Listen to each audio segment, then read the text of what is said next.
भविष्य की नींव पर बात होगी। शिक्षा से ही मजबूती है और शिक्षा किस तरह से हिमाचल प्रदेश में है, यहाँ के युवाओं को लेकर क्या कुछ शिक्षा में किया जा रहा है, ये रोहित ठाकुर जी से हम समझने की कोशिश करेंगे। Ayush, over to you. धन्यवाद पराग। तो किसी भी देश, किसी भी प्रदेश में अगर आपको विकास करना है तो उसकी जो सबसे मूलभूत एक तरीके से आप कह सकते हैं या उसकी जो बैकबोन है वो होती है एजुकेशन। और हिमाचल प्रदेश में शिक्षा का क्या हाल है ये हम जानते हैं। सर, सबसे पहले तो बहुत स्वागत आपका। आपका बहुत बहुत धन्यवाद। सर, सवाल मेरा आपसे यही है, क्योंकि अगर हम लोग शिक्षा को देखें और चूंकि इस समय तो एजुकेशन को लेकर के बहुत सारी बातें देश के अंदर हैं, हिमाचल प्रदेश में शिक्षा को आप कैसे देखते हैं और कैसे आप उसको आगे बढ़ा रहे हैं? सबसे पहले तो मैं आपकी इंडिया न्यूज़ के कॉन्क्लेव को शुभकामनाएं देता हूं कि सफलतापूर्वक ये आपका कार्यक्रम संपन्न हो। और जहां तक शिक्षा की बात आती है, हिमाचल प्रदेश पहले से लेके शिक्षा के क्षेत्र में अग्रणी रहा है और इसके लिए हम अपने प्रथम जो हमारे मुख्यमंत्री डॉक्टर यशवंत सिंह परमार, उनके समय से लेके जो नीतियां रही, उनके कार्यक्रम रहे, उसका ही परिणाम था। जहां एक समय हिमाचल प्रदेश, अगर आप साक्षरता की बात करेंगे, 1947 की बात करेंगे, अंतिम पायदान में था। मात्र 4 या 5% के आसपास लोग साक्षर थे। आज सबसे लिटरेट स्टेट के रूप में, सबसे साक्षर राज्य के रूप में हिमाचल प्रदेश की गिनती होती है। 99.30% पे हमारी लिटरेसी रेट पहुंच चुका है, जो हम सभी हिमाचलियों के लिए, पहाड़ियों के लिए गर्व की बात है। आपके विभाग में जब आपने इस महकमे को संभाला तो सबसे बड़ी चुनौती आपको क्या लगती है आपके सामने थी? सबसे बड़ी चुनौती तो इस महकमे को लेना सबसे बड़ी चुनौती थी, क्योंकि मैं समझता हूं, जैसे आपने कहा कि सबसे बड़ी महकमा है और सबसे बड़े महकमे के साथ रिस्पॉन्सिबिलिटी भी उतनी बड़ी है, जिम्मेदारी भी बहुत बड़ी है। और निश्चित रूप में अपने 3.5-4 वर्षों के दौरान प्रयास किया, कार्य किया और मैं समझता हूँ उसके लिए मैं अपने सभी शिक्षा विभाग के अधिकारी, अपने शिक्षक वर्ग, उनका भी धन्यवाद और आभार व्यक्त करता हूँ, जो हमने 3.5-4 वर्षों में जो रिफॉर्म्स, इनिशिएटिव्स लिए थे, उसके परिणाम आने प्रारंभ हो चुके हैं। और जैसे मैंने विभाग की बात की, जब भी मंत्रिमंडल का गठन हिमाचल प्रदेश में होता था तो मैं समझता हूँ बहुत ही कम लोग होंगे जिनकी प्राथमिकता शिक्षा की रहती होगी। हमेशा मैं समझता हूँ जब विभाग के क्योंकि रिस्पॉन्सिबिलिटी बहुत बड़ी और राजनीति बहुत है हमारे विभाग में। ये तो सबसे महत्वपूर्ण महकमे में से एक बिल्कुल महत्वपूर्ण अवश्य है, लेकिन रिस्पॉन्सिबिलिटी बहुत है। और साथ ही साथ यहाँ पर पॉलिटिक्स ज्यादा है, क्योंकि कहीं ना कहीं एक समय था जो हमारे डिपार्टमेंट को डिपार्टमेंट ऑफ ट्रांसफर ही कहा जाता था, तो हमने निश्चित रूप में उसमें एक परिवर्तन लाने का प्रयास किया और उसके जो सुखद परिणाम है वो देखने को मिले हैं। चाहे नैस की रिपोर्ट हो, परफॉर्मेंस ग्रेडिंग इंडेक्स की बात हो, चाहे असर की रिपोर्ट हो, उसमें एक अच्छा सुधार देखने को मिला है और इसका सारा श्रेय हमारे शिक्षा विभाग के अधिकारियों को जाता है और हमारे टीचर्स को जाता है। सर, लेकिन जो प्राथमिकताएं आपने सेट की थी और चूंकि अब चुनावों में ज्यादा वक्त नहीं है, अगले साल चुनावों में आप लोग को जाना है, तो सबसे बड़ी उपलब्धि के तौर पर आप क्या देखते हैं जिसको आप बताएंगे जनता को कि ये हम जब आए थे तो ये था और हमने ये डिलीवर किया? पुनः जैसे मैंने कहा, मैंने डॉक्टर परमार जी का स्मरण यहाँ पर किया है और जितने भी हमारे हिमाचल के मुख्यमंत्री रहे, चाहे ठाकुर रामलाल जी की बात हो, राजा वीरभद्र सिंह जी के समय में भी शिक्षा के क्षेत्र में बहुत बड़ा विस्तार हुआ। मुझे अपना 2012 से 17 का कार्यकाल याद आता है। उसी 5 वर्ष के कार्यकाल के दौरान लगभग कोई 50 कॉलेज हिमाचल प्रदेश के दुर्गम क्षेत्रों में खोले गए थे और जहां एक हिमाचल में ऐसा भी था जहां पर मात्र 200 शिक्षण संस्थान थे। आज संख्या 14,000 से अधिक हमारे स्कूल्स पूरे हिमाचल प्रदेश में है। लेकिन कहीं ना कहीं क्वालिटी एजुकेशन में जो कमी विशेषकर पिछली सरकार के कार्यकाल के दौरान देखने को मिली थी, वो एक चुनौती थी कि पुनः किस तरह से हिमाचल प्रदेश, जो हमेशा एक लीडिंग, मैं समझता हूँ शिक्षा के क्षेत्र में टॉप 5 स्टेट्स में हमारी गिनती होती थी। आपका जो नैस का सर्वे है, ये किसी व्यक्ति विशेष का नहीं, कोई निजी संस्था का सर्वे नहीं है, ये गवर्नमेंट ऑफ इंडिया का सर्वे है। और 2021 में जो आपकी रैंकिंग थी हिमाचल प्रदेश की, जो एक समय में टॉप 5 स्टेट्स में हुआ करता था, हम 21वें स्थान पे पहुंच चुके थे। परफॉर्मेंस ग्रेडिंग इंडेक्स, ये भी एक महत्वपूर्ण मानक और मापदंड होता है शिक्षा के क्षेत्र में, यहाँ भी आप 18वें स्थान पे पहुंच चुके थे। आपकी, मैं समझता हूँ, असर की रिपोर्ट के अनुसार जो 2021 में जिसके परिणाम आए थे, जो आपका 8वीं का बच्चा था वो 3rd का पाठ्यक्रम पढ़ने में समर्थ था। तो जैसे मैंने कहा कि 3.5-4 वर्षों में आपके नैस, जहां हम 21वें स्थान में 2021 में थे, आज हम टॉप 5 स्टेट्स में हैं अगर तो आप प्रदेशों की बात करेंगे 28 प्रांतों में हमारा रैंक नंबर 3 है। और अगर यूनियन टेरिटरीज को आप हमारे साथ शामिल करते हैं जैसे चंडीगढ़ वगैरह, तो आप समझ सकते हैं हमारे से बेटर प्लेस्ड है, तब हमारा रैंक 5वां है। परफॉर्मेंस ग्रेडिंग इंडेक्स में भी नंबर 3 अमंग स्टेट्स, और अगर आप यूनियन टेरिटरीज को उसमें शामिल करते, सम्मिलित करते, तो हमारा रैंक 6 है। और जैसे मैंने असर की रिपोर्ट में भी आज वर्तमान में हमारा जो रीडिंग और लर्निंग लेवल है वो केरला से भी बेहतर आंका गया है। तो जो भी मानक है ये दर्शाते हैं कि 3.5-4 वर्षों में शिक्षा विभाग में अच्छा कार्य हुआ है। सर, कुछ इस तरह के भी हम लोग देखते हैं कि सवाल आते हैं जिसमें इंफ्रास्ट्रक्चर को लेकर के बहुत सारी बातें होती हैं, और विशेषकर जो हमारे गवर्नमेंट्स के स्कूल हैं या जो हमारी प्राथमिक शालाएं हैं, इन सब में क्या इंफ्रास्ट्रक्चर आपको लगता है कि उसमें बेहतर हुआ है, या भी आगे का क्या विजन है और कैसे इसको और बेहतर करने के लिए और बेहतर करने की हमेशा मैं समझता हूँ गुंजाइश रहती है, संभावना रहती है। लेकिन जो ये परफॉर्मेंस ग्रेडिंग इंडेक्स की बात मैंने आपसे की, नैस सर्वे की बात मैंने आपसे की है, जो इसके मानक होते हैं उसमें इंफ्रास्ट्रक्चर, आधारभूत ढांचा भी एक महत्वपूर्ण बिंदु है। लेकिन उसमें भी मैं समझता हूँ बाकी स्टेट्स के मुकाबले कंपैरेटिवली बेटर प्लेस्ड है। लेकिन जैसे मैंने पहले कहा, there is always a scope to change and improve. तो अभी क्या आपका प्राथमिकताएं क्या है अभी? प्राथमिकता तो लक्ष्य सामने है कि हमने नंबर 1 आना है। एक चीज और जानना चाह रहा हूं सर, चूंकि शिक्षा का उद्देश्य ठीक है, आपने बच्चों को एडुकेट किया, आप बच्चों को पढ़ा रहे हैं, बच्चे की अटेंडेंस स्कूल्स में बढ़ रही हैं, ये सारी चीजें हैं, लेकिन उनको उसके बाद उनका प्लेसमेंट या उसको रोजगार के साथ जोड़ना, ये भी एक बड़ा चैलेंज है। तो क्या उस शोर भी बढ़ रहे हैं या उसको उसके साथ इंक्लूड कर रहे हैं आप लोग? निश्चित रूप में इस ओर भी कार्य किया गया है, और समय के अनुसार आज के परिवेश में जो हमारे मैं समझता हूँ स्किल डेवलपमेंट, ये भी एक महत्वपूर्ण बिंदु हमारी सरकार का रहा।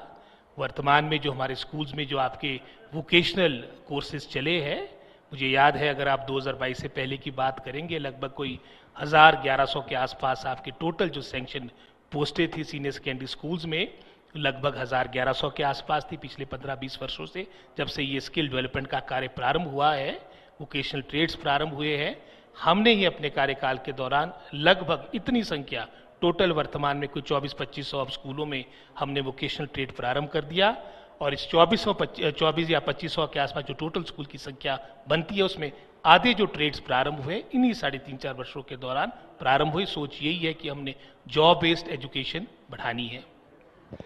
अब एक राजनीतिक सवाल, चूंकि शिक्षा से जुड़ा हुआ भी ये विषय है, बहुत सारे वायदे जब हुए सरकार में आने से पहले, तो उसमें कुछ वादे ऐसे भी थे जो एजुकेशन के साथ भी जुड़े हुए थे। क्या वो वादे पूरे हुए हैं या भी उसमें कुछ गुंजाइश है, बाकी है कुछ अभी? गुंजाइशें तो हमेशा रह जाती है, हसरतें हमेशा रह जाती है, लेकिन जैसे मैंने पहले कहा कि बेहतर करने की संभावना हमेशा रहती है। और जो प्रमुख हमारा जो एक वचनबद्धता थी वो क्वालिटी एजुकेशन के लिए थी, और उसके लिए हम अग्रसर हैं। आगे का जो रोड मैप है वो अभी क्या रहने वाला है? क्या जो बात आप बता रहे हैं या जो आपके अचीवमेंट्स हैं, जिसमें आपने कहा कि आपकी रैंकिंग में सुधार हुआ, आपने इंफ्रास्ट्रक्चर पे काम किया, अब भविष्य में जब आप जाएंगे तो क्या ये रिपोर्ट कार्ड आपको लगता है कि इससे जनता आप लोगों के साथ कनेक्ट करेगी, या वो यूथ जो ये चाहता है कि उसकी एजुकेशन ऐसी हो कि उसको भविष्य में कभी इधर उधर धक्के ना खाने पड़े और उसको एक बेहतर या एक सिक्योर लाइफ उसको मिले, तो क्या ये आपको लगता है कि आप उसको कर पाने में सफल हुए हैं अभी?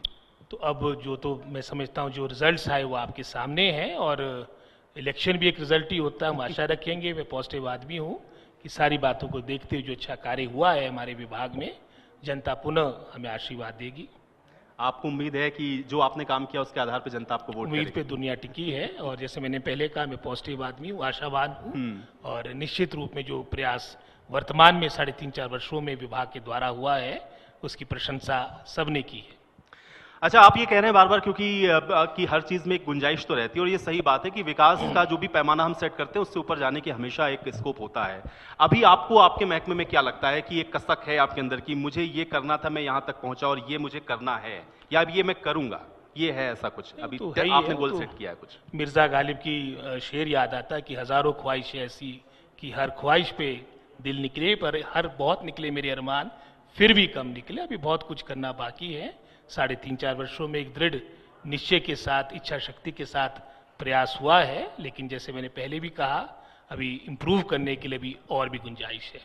शिक्षकों को लेकर के किस तरीके से आप लोगों ने काम किया है, और खासतौर से बहुत सारे स्कूल कॉलेजेस में या ये बात आती है कि शिक्षकों की भर्ती नहीं है या कहीं पर स्टाफ की कमी है, क्या वो चीजें आप लोग पूरी तरह से फुलफिल कर पाए? हमारे विभाग में सबसे महत्वपूर्ण, मंत्री से महत्वपूर्ण शिक्षक है, और निश्चित रूप में हमने प्रयास किया, जिस तरह से एक नकारात्मक माहौल था कि अब हम इम्प्रूव नहीं कर सकते हैं, और जिस तरह से हमने रिफॉर्म्स 2022-23 के बाद प्रारंभ किए थे, हमें भी नहीं लग रहा था कि परिणाम मात्र 5 वर्ष के अंदर आपके काफ़ी परिवर्तन देखने को मिलेगा। मैं कहा लगभग जो हमने 60-70 साल की हमारी अचीवमेंट थी, आज हम 21वें स्थान पे पहुंचे हैं। अगर पुनः हमने अपना पुराना गौरव लौटना है, प्राप्त करना है, तो हो सकता है कि दशक भी लग जाए, लेकिन जैसे मैंने आपको पहले भी आपसे शेयर किया, पद खाली पड़े हुए हैं वो वहां उस तक पे आ कैसे रहा हूँ, पहुंचेंगे उस पे आ रहा हूँ। तो एक नकारात्मक माहौल था, सबसे महत्वपूर्ण था कि अपने विभाग में एक पॉजिटिव माहौल लाया जाए। और मैं तो स्वयं कहता हूँ, हमारी जो मीटिंग्स होती है, रिव्यू मीटिंग्स होती है एजुकेशन डिपार्टमेंट की, मैं सभी अपने टीचर से यही बात आग्रह करता था कि मैं तो शिक्षाविद नहीं हूँ, एकेडमिशियन नहीं हूँ, लेकिन निश्चित रूप में जो एक मंत्री का या जो लीडर होता है, उसका जो मेन जो उसका रोल रहता है, उसका सबसे महत्वपूर्ण रोल रहता है कि अपने डिपार्टमेंट में, अपने विभाग में एक पॉजिटिविटी लाना, एक सकारात्मक दृष्टिकोण के साथ आगे बढ़ना, और साथ ही साथ एक ट्रांसपेरेंसी के साथ मेरिट के आधार पर कार्य हो, और साथ ही साथ मैं समझता हूँ उसके परिणाम भी उसके अनुरूप आते हैं। तो इस सोच के साथ जो काम हुआ, जैसे मैंने दृढ़ इच्छा शक्ति की बात की है, कई ऐसे निर्णय भी हमारी सरकार ने लिए जो बहुत कई तरह से पॉलिटिकली जिसके वो टोन्स भी थे, लेकिन जहां मैं समझता हूँ नियत साफ हो तो उसमें हर तरह का सहयोग लेटर सुंदर मिलता है। और उसका ही परिणाम था कि जो ये, जैसे आपने रिक्त पड़े पदों की बात की, मुझे याद है आज तक का रिकॉर्ड होगा कि एक कैबिनेट मीटिंग में इतने पद कभी स्वीकृत नहीं हुए। 5800 पद हमने एक ही कैबिनेट मीटिंग में सैंक्शन करवाए थे, और आपके प्रिंसिपल्स के पद 133 महाविद्यालय आपके पूरे हिमाचल प्रदेश में है। जब हमारी सरकार सत्ता में आई, 133 में से 105 ऐसे महाविद्यालय थे जहां पर आपके प्रिंसिपल नहीं थे। आज 90% आपके, मैं समझता हूं, जो कॉलेजेस हैं वहां पर प्रिंसिपल्स आपके नियुक्त है। डिप्टी डायरेक्टर जिनका बहुत इंपॉर्टेंट कार्य होता है, 41 में से 39 पद आपके रिक्त हो चुके थे, प्रमोशनें हो नहीं रही थी। आज लगभग सभी जगह आपके डिप्टी डायरेक्टर्स हैं।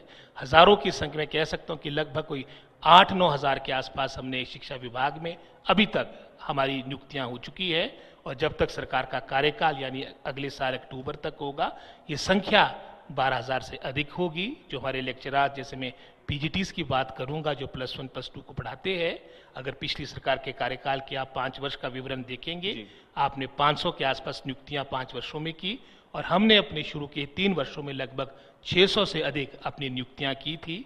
आपकी 4,000 से अधिक हमारे बैच वाइज के माध्यम से रिक्रूटमेंट हुई, और उसका ही परिणाम था जब टीचर आपके स्कूलों में गए, तभी तो ये नया परफॉर्मेंस ग्रेडिंग इंडेक्स में जो इंप्रूवमेंट आई है, ये तभी संभव हो पाया जब आपके ग्रामीण क्षेत्र में आपके टीचर गए हैं। लेकिन अभी भी रिक्तियां काफ़ी है, लेकिन जैसे मैंने पहले कहा, आपका रिक्रूटमेंट का प्रोसेस चला है, और अगले वर्ष अक्टूबर तक मेरा मानना है कि हम 12,000 से अधिक टीचर हमारे कार्यकाल के दौरान इनको नियुक्तियां मिल चुकी होगी। चलिए, ये बड़ी बात आपने कही कि अभी और भी नियुक्तियां आप करने वाले हैं।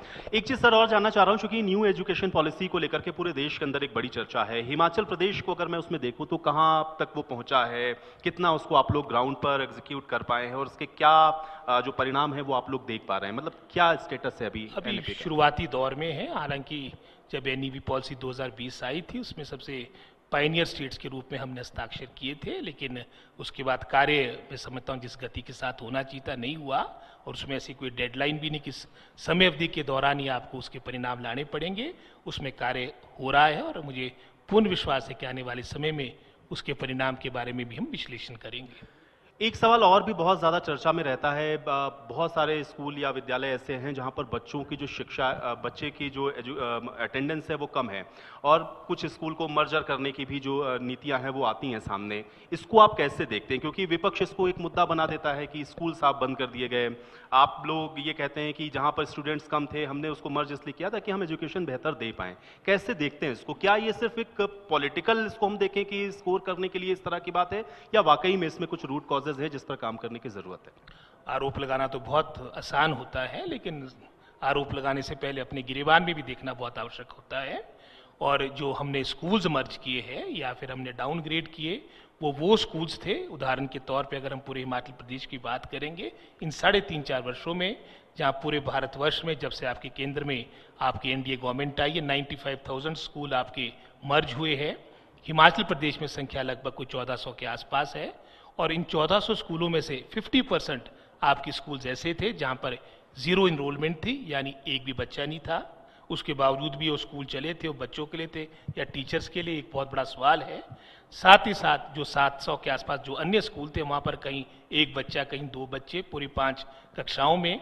जो टोटल हमारे को इन 1400 स्कूलों में बच्चे प्राप्त हुए जिनको दूसरे स्कूलों में भेजा गया, उनकी टोटल जो संख्या थी 1250 के आसपास थी 1400 स्कूलों में। और साथ ही साथ आपकी जो हमारे को टीचिंग नॉन टीचिंग स्टाफ इन स्कूलों से मिला है, 2500 से अधिक हमारे को टीचर्स और नॉन टीचिंग स्टाफ इन 1400 स्कूलों से मिला, जहां पर मात्र 1200 के आसपास बच्चे थे, यानी एक बच्चा 2 टीचर या नॉन टीचिंग स्टाफ। तो जहां अपने विभाग में बेहतरी लाने का भी कर्तव्य आपके पास है। साथ ही साथ मंत्री के रूप में सरकार का पार्ट होने के नाते जो पब्लिक एक्सचेकर है, जनता का धन है, उसका सदुपयोग हो, उसका दुरुपयोग ना हो, ये भी एक हमारा कर्तव्य बनता है। स्कूल हो, हमारे बच्चों के लिए हो।